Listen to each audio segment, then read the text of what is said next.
What's groovy? What had happened news?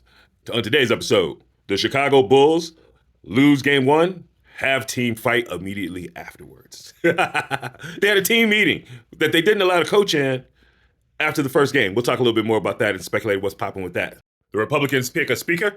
He's from Louisiana, so let's look up the racist shit. And let's talk about Dwight Howard. First up, I'm going to do the Mike Johnson thing right off the top. Mike Johnson is the new Speaker of the House. He's the new Republican Speaker of the House. That's all I knew about the dude. Republican and from Louisiana. So I was like, you know what? Let's check him out. And bingo, bango, bam. Racist, hates women, the whole bang, the whole shebang. Everything you expect about a Republican coming from Louisiana. He's living up to the billing, baby. All right, let's get into this bullshit. The Bulls. One game into the season, had a players-only meeting last night. The coach, Billy Donovan, said after he got done talking to press, he walked to the locker room, he heard what sounded like a heated discussion. He asked the players if he should stick around or does he need to leave, and they told him to leave. Now, if you're not like a fan of the NBA or just sports in general or just aren't familiar with this, player-only meetings are what happens when the team is frustrated, when they go through like a long losing streak, when players are so angry with each other they're about to come to fisticuffs and they don't want to fight on the court, so they try to have a players only meeting to like, hey, we got to work this out, man. Or if they're just not playing right, and somebody got to say something. Somebody's not fulfilling their role, and the players are coming together and saying, looking at them man to man and saying, hey, man, you ain't doing your job. You got to do better. That's what a players only meeting is, right? That's just supposed to happen after the All-Star break. Or before the All-Star break, like a week or two before the All-Star break. Maybe around Christmas. If a team was supposed to be really, really good and they started off slow.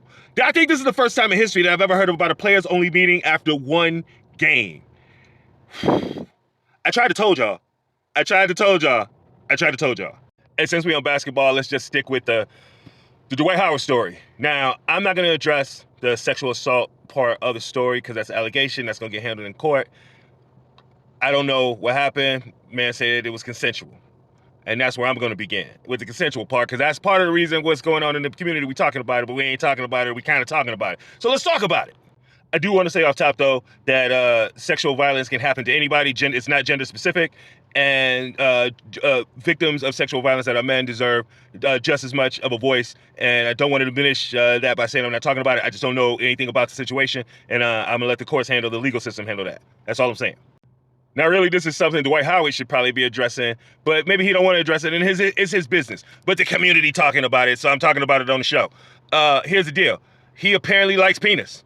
And, you know, he's on the spectrum. The thing I find really cool about it is, at first, I'm not going to just call him gay. I don't know what he identifies as, because I don't know what he identifies as. He has a kid. He's had heterosexual relationships. But he has also, there's been other stories about him and trans women, and now this scenario with this dude.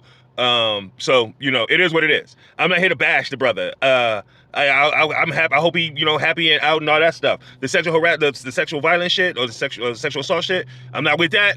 Again, of course, handle that. But as far as who he is, that's cool. I think it's something the league should embrace, and he should embrace. Well, he's not in the league anymore, but I think he's like the first official baller that is out. What happened news? Y'all tell me what y'all think. I think it's cool, man, because just statistically, you know, it's been ballers. I play in the locker room. I don't know any dudes that I play with I do. Nobody that was on the team with me. But funny story. There's no way I can tell a story this short. Long story short. Well, would you look at that? We're out of time. I guess I got to tell that story another time. However, you know what? I was going to do a whole thing breaking this down, talking about this next topic, but I happened to see this other animated video that I think just expressed it exactly the same way I wanted to do it. So I'm just going to let his joint play, and then I'm going to get out of here. Happy Thursday, baby. We just sent $100 billion of your tax money to Israel. Yep. Your tax money is helping so many people. So you telling me y'all can afford to send 100 billion of them bitches somewhere else? And I can't even afford to fucking live? But your tax money is hard at work for the people. Oh my fucking God, where are my manners, Mr. President? I've been working 60 hours a week every week for my whole fucking life just to blow up a hospital. Good investment. Thank you so much, bitch. I can't even afford to eat a goddamn fucking meal and you talking to me about this super shit. Why is this fucking country so selfish? Bitch, let me tell you something. It costs $3,000 to rent a fucking dugout in this bitch. The price of food going up and wages ain't doing shit.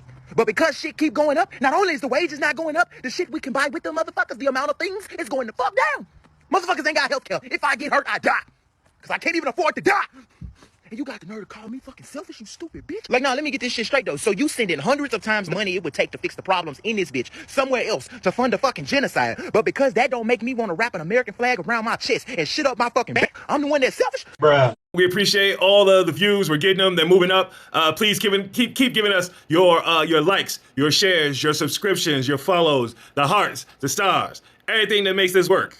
You know how this works.